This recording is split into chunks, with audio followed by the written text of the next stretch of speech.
வாழ்க வையகம், வாழ்க வளத்துடன் உலகெங்கும் இருக்கும் ஸ்பிரிச்சுவல் டாக்ஸ் தமிழ் குடும்பத்தினருக்கு டாக்டர் டிவைன் தினேஷன் அன்பான வணக்கங்கள். சனிப்பயிற்சி பார்க்க போகிறோம். அது என்ன சார் புதுசாக போன வருஷம் தானே வந்து சனிப்பயிற்சி திருப்பியுமா அப்படின்னா எஸ், இது வந்து சனிப்பயிற்சி வந்து நம்ம வாக்கிய பஞ்சாங்கம் பிரகாரம், அதாவது பஞ்சாங்கத்தில் 2 விதம் இருக்குல்ல, வாக்கியமாக எழுதுவோம், திருக்கணிதம். வாக்கியம்ன்றது தான் பழைய முறை. முருகப்பெருமான் வாயால் சொல்லி கேட்டு வந்த முறை தான் வாக்கிய முறை. திருக்கணிதம்ன்றது புதுசாக அந்த கணிதத்தை திருத்தி எழுதுனது தான் திருக்கணிதம்.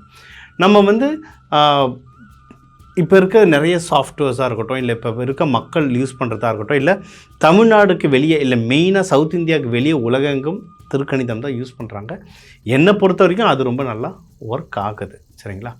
இருந்தாலும் ஒன்றும் பழைய முறைகள் ஃபாலோ பண்ணுறவங்க இருக்காங்க. முக்கியமாக 1980ஸ்க்கு முன்னாடி பிறந்தவங்க ஜாதகம்லாம் மோஸ்ட்லி வாக்கியம் வச்சு தான் எழுதுகிறோம். ஒன்று.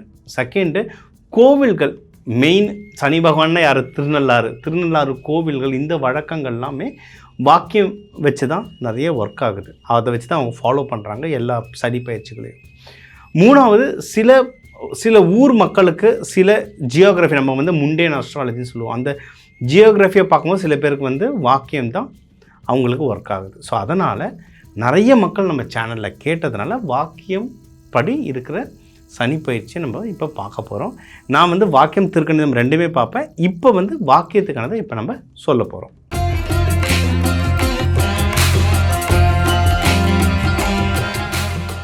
கடகராசி, கடக லக்னம், இவங்களுக்கு எப்படி இருக்குது இந்த சனிப்பயிற்சி? நம்மளுக்கு டைம் நல்லாயிருக்கும். ஏன்னா நம்ம 12 குரு இருக்கார். இந்த 2026 மிட்லலாம் பார்த்திங்கன்னா குரு பகவான் நம்ம சொந்த வீட்டுக்கே வந்துடுவார். ஸோ அதுக்கப்புறமா போனாலும் சிம்மத்துக்கு தான் போகிறோம். அதனால் இந்த 2.5 வருஷம் வந்து நம்மளுக்கு சேஃப் தான், நல்லா இருக்குது. ஆக்சுவலாக ஜாக்பாட் ராசிகளில் நீங்களும் ஒருத்தர். இந்த சனிப்பயிற்சி டைமில் ஜாக்பாட் ராசிகளில் நீங்களும் ஒருத்தர். எந்த பாதிப்பும் இல்லை. முக்கியமாக நீங்கள் வந்து இன்வெஸ்ட்மெண்ட்லாம் பண்ணணுன்னா தாராளமாக பண்ணலாம். நீங்கள் வந்து எதாவது வண்டி வாங்கணும், வீடு தான் வாங்கினா இன்வெஸ்ட்மெண்ட் தாராளமாக பண்ணலாம். ஜஸ்ட்டு கமர்ஷியலுக்காக பர்சனல் யூஸ்க்கான்றதை பார்த்துட்டு அதுக்கேற்ற வாஸ்து நியூமராலஜியை நீங்கள் ஒரு தடவை செக் பண்ணிட்டீங்கன்னா அது வந்து லைஃப் டைம் செட்டில்மெண்ட் சூப்பராக ஓடும். இன்னொன்று, நீங்கள் வந்து எதனா லவ் பண்ணணும், தாராளமாக ஒரு நல்ல சோல் பார்ட்னர் உங்களுக்கு கிடைக்கும். ஏற்கனவே பண்ணிகிட்ருக்கேன் சார், ஏன்னா கடகராசி ஈஸியாக பிடிச்சிடும். ஏன்னா அவங்க டேக் கேர் பண்ணுவாங்க, நல்லா பார்த்துப்பாங்க, சரிங்களா? அது சில டைம் பொசசிவாக மாறிடும். பட் அது மாறாமல் நீங்கள் ஒரு பவுண்ட்ரி வச்சுக்கிட்டிங்கன்னா ஒரு அருமையான ஸ்பவுஸாக இருப்பாங்க, ஹஸ்பண்ட் ஒய்ஃபாக இருப்பாங்க. ஸோ இந்த லவ் பண்ணுறவங்க கல்யாணமாக மாத்திரம்னா சூப்பராக மாத்திரம், அவ்வளோ நல்லாயிருக்கு டைம். கல்யாணம் ஆனவங்களுக்கு மகப்பேருக்கு ட்ரை பண்ணனாலும் தாராளமாக பண்ணலாம். ஏன்னா இவங்க கடகராசிக்கு வந்து குழந்தைங்களை அவ்வளோ பிடிக்கும். அது தாய் ராசி, தாய் லக்னம்னுவாங்க. அதனால் குழந்தைங்களை பிடிக்கும். தாராளமாக நீங்கள் இதுக்கு ப்ரெக்னன்சி ட்ரை பண்ணலாம். ஸோ இதுக்கெல்லாம் முக்கியமாக என்னென்னா செலவாகும், சரிங்களா? கல்யாணம், குழந்தைங்க, இதெல்லாம் செலவாகும். செலவுக்கும் உங்களுக்கு ஒரு பிரச்சனையும் இல்லை. அடுத்த 2.5 வருஷம் நல்லாவே தான் இருக்குது டைம், சரிங்களா? இதுக்கு முன்னாடி தான் அஷ்டம சனி அது இதுலாம் ரொம்ப கஷ்டப்பட்டீங்க. இப்போ டைம் வந்து ரொம்ப நல்லாயிருக்கு. அதனால் உங்களுக்கு வந்து செலவுக்கும் காசு வரும், ஹெல்ப்பும் தாராளமாக உங்களுக்கு வரும். ஓகே, இது வந்து உங்களுக்கு வேலையிலையும் நிறைய ப்ரமோஷன்ஸ், இந்த முன்னேற்றங்கள் தரும். பிஸ்னஸ்லேயும் நீங்கள் மேலும் மேலும் வளர நிறைய முன்னேற்றங்கள் தரும். நீங்கள் வேலையோ பிஸ்னஸோ வெளிநாடை போகிறதுக்கு அதிகமான வாய்ப்புகள் இருக்குது, சரிங்களா? தாராளமாக ட்ரை பண்ணுங்கள். பிஸ்னஸ் நீங்கள் எக்ஸ்பேண்ட் பண்ண போகிறீங்க, வெளிநாடு கடல் தாண்டி போய் எக்ஸ்பேண்ட் பண்ண போகிறீங்கனாலும் தாராளமாக பண்ணலாம். சரி சார், அப்போ இந்த சனிப்பயிற்சியில் எதில் நான் ஜாக்கிரதையாக இருக்கணும் சார் அப்படின்னா, நீங்கள் வந்து பணம் விஷயத்தில் கொஞ்சம் ஜாக்கிரதையாக இருங்க. யாருக்கு கொடுக்குறேன், யாருக்கு வாங்குகிறேன், அந்த கணக்கு வழக்கு ஜாக்கிரதையாக வச்சுக்கோங்க. குடும்பத்தில் ரொம்ப டென்ஷன் ஆகாமல் பார்த்துக்கோங்க. ஏன்னா கடகராசி வந்து அதுதான் நிலா மாதிரி. நிலா வந்து 15 நாள் வளர்ந்துக்கிட்டே போகும், 15 நாள் தேஞ்சிக்கிட்டே வரும். கடகராசியும் பார்த்தீங்கன்னா திடீர்னு பார்த்தா சோகமாக உட்காந்துருப்பாங்க. ஊரில் எல்லாரும் சிரிச்சிட்டு இருப்பாங்க, இவங்க ஓரமாக சோகமாக உட்காந்துருப்பாங்க. ஒரு பக்கம் ஊரே அழுதுட்டுருக்கும், இவங்க ஒரு பக்கம் நின்று தானே சிரிச்சிட்டு இருப்பாங்க. அந்த மூட் ஸ்விங்ஸுன்றது ரொம்ப ஜாஸ்தியாக இருக்கும் கடகத்துக்கு, சரிங்களா? அதை அவங்க ஸ்டெபிலைஸ் பண்ணிட்டாங்கன்னாவே வாழ்க்கையில் வந்து செம்ம ஜம்முன்னு இருப்பாங்க. எப்படி ஸ்டெபிலைஸ் பண்ணுறது? தியானம் பண்ணலாம், யோகா பண்ணலாம், சமைக்கலாம். கடகம் வந்து நல்லா சமைப்பாங்க. கடகம் செய்கிற சாப்பாடும் ரொம்ப அருமையாக இருக்கும். ஸோ சமைக்கலாம். தெய்வ வழிபாடுகள் அப்படின்னு நம்ம எடுத்துக்கிட்டோன்னா, நீங்கள் வந்து லலிதா திரிபுர சுந்தரி, காமாட்சி அம்மன், பெண் தெய்வ வழிபாடு ரொம்ப நல்ல வேலை செய்யும். அதுவும் நீங்கள் வந்து ராணி கோலத்தில் அலங்காரத்தோடு ஃபுல்லாக வேண்டிங்கன்னா உங்களுக்கு வந்து பயங்கரமாக வேலை செய்யும். அண்டு நீங்கள் சாமிக்கு வந்து ஒன்றும் அபிஷேகம் பண்ணி வேண்டிங்கன்னா இன்னும் சூப்பர். நீங்கள் வந்து அன்னதானம் நீங்கள் கொடுக்குறதா இருந்தாலும் நீர் ஆகாரமாக கொடுங்க.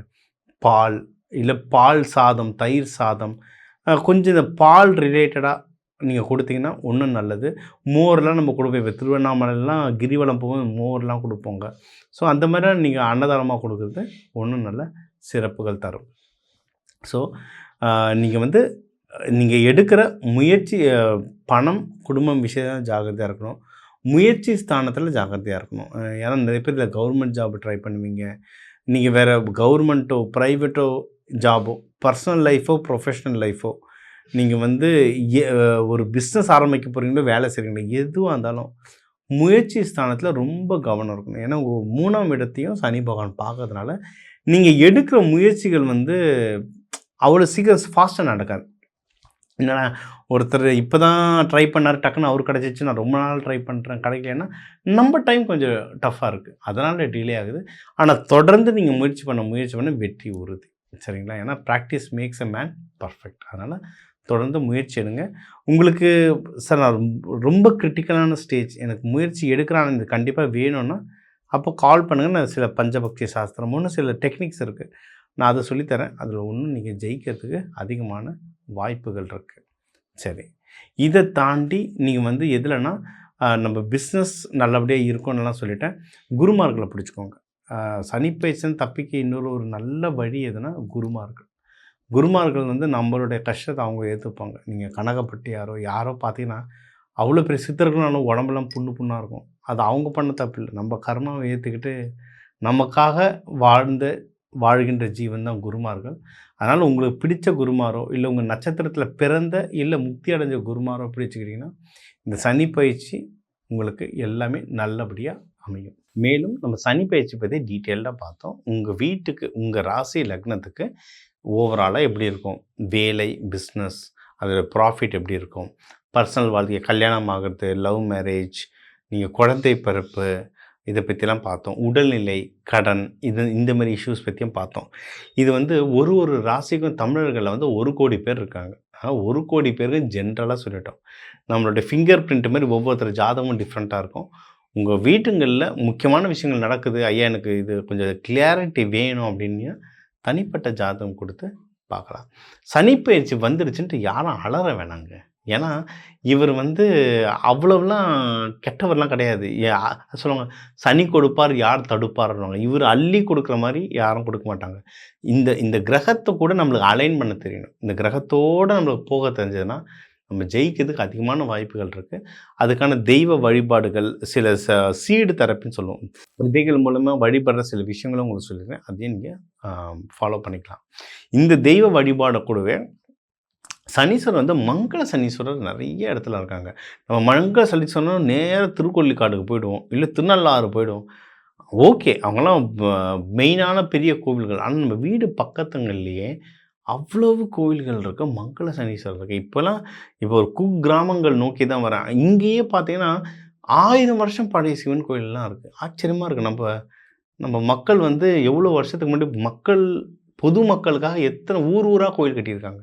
பழைய சிவாலயங்கள் போங்க, அங்கே வந்து சனீஸ்வரர் பகவானை வழிபடுங்க. சனீஸ்வரர் பகவான் குடும்பத்தோடு எங்கே இருக்காருன்னு பாருங்கள். அவர் மனைவி ஜேஷா தேவி, குழந்தைங்க குளிகன் மாந்தியோட குடும்பத்தோடு எங்கே இருக்கார். எனக்கு தெரிஞ்சு செங்கல்பட்டில் ஒரு கோவில் இருக்குது, முக்தீஸ்வரர்னு சொல்லிட்டு.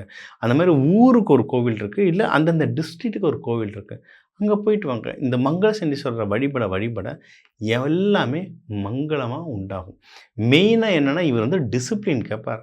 டிசிப்ளின், ஹார்ட் ஒர்க், சுத்தமாக இருக்கணும். அதாவது 4 நாளைக்கு ஜீன்ஸை துவைக்காமல் போட்டு நிற்பேன், குளிக்காமல் சாட்டர்டே சண்டே அப்படியே உக்காண்ட்ருவான், எனக்கு எல்லாமே லட்சமாகி கோடியாகி கொட்டணும்னா கொட்டாது. ஏன்னா அழுக்கு இருக்கிற இடத்துல சனீஸ்வர பகவான் அதிகமாக ஆகிட்டே இருப்பார். அப்போது தினமும் காலையில் எழுந்தோன்னு குளிச்சிருங்க. சூரிய பகவான் வரத்துக்கு முன்னாடி நீங்கள் எழுந்துக்கணும். 5 மணிக்கு தான் எழுந்து குளிச்சிட்டிங்கன்னா இதுதான் வாழ்வியல் பரிகாரம். எல்லாம் முடிச்சுட்டு பிரியாணி சாப்பிட்டு சாயந்தரம் 6 மணிக்கு இப்படி எள்ளு விளக்கு எதுனா எனக்கு சரியாகுமானா ஆகாது. சரிங்களா? வாழ்வியல் பரிகாரம். காலையில் எழுந்துக்கோங்க, குளிச்சிருங்க. தொடர்ந்து வாரம் எண்ணெய் தேய்ச்சி குளிங்க. கருப்பு உளுந்து கஞ்சி வாரத்துக்கு ஒரு தடவை குளிங்க. இது மாதிரி நம்ம சீடு தெரப்பி, கலர் தெரப்பிலாம் நிறைய சொல்லுவோம். பிளாக்கு, க்ரேலாம் யூஸ் பண்ணக்கூடாதுன்னு சொல்லிட்டு ஒவ்வொரு பின்னாடியும் ஒரு சயின்டிஃபிக் லாஜிக்கலே இருக்குது. ஏன்னா கலர் ஹேட்ஸ் கோட்ஸ்ன்னு சொல்லுவாங்க. அந்த சயின்டிஃபிக் லாஜிக்கலே இருக்குது. அது பிரகாரம் நீங்கள் ஒவ்வொன்றா ப்ராக்டிஸ் பண்ண இந்த சனி பயிற்சி வந்து உங்களுக்கு ரொம்ப நல்லாயிருக்கும். மேலும் உங்களுக்கு ஏதாவது ஸ்பெசிஃபிக்காக உங்களுக்கு கொஞ்சம் டஃப்பாக இருக்குது சார், எனக்கு கைடன்ஸ் வேணும் சார், என்னென்ன பண்ணலாம் சார் அப்படின்னு நீங்கள் கேட்டிங்கன்னா என் நம்பர் இருக்குது, தாராளமாக கால் பண்ணுங்கள். ஒன்றே ஒன்று புரிஞ்சுக்கோங்க, ஆண்டவன் எல்லா விஷயத்துலையும் பிரச்சனை வச்சுருக்கான். பிரச்சனை கூடவே சொல்யூஷனும் வச்சுருக்கான். ஜஸ்ட்டு அந்த சொல்யூஷன் எடுத்துட்டோன்னா ஜெயிச்சிடலாம். நம்மளுக்கு புரியலையா, இந்த மாதிரி தெரிஞ்ச ஒருத்தர் சொல்லும்போது அவரை பிடிச்சிக்கிட்டோன்னா நம்மளுக்கு வந்து எல்லாமே நல்லதே நடக்கும். உங்கள் எல்லாருக்குமே சனீஸ்வர பகவான், ஜேஷ்டா தேவி, குளிகன் மாந்தி, பரமேஸ்வரன் பரமேஸ்வரி அருளால் எல்லாமே நல்லதே நடக்கு. டாக்டர் டிவைன் தினேஷின் அன்பான வணக்கங்கள். வாழ்க வளத்துடன்.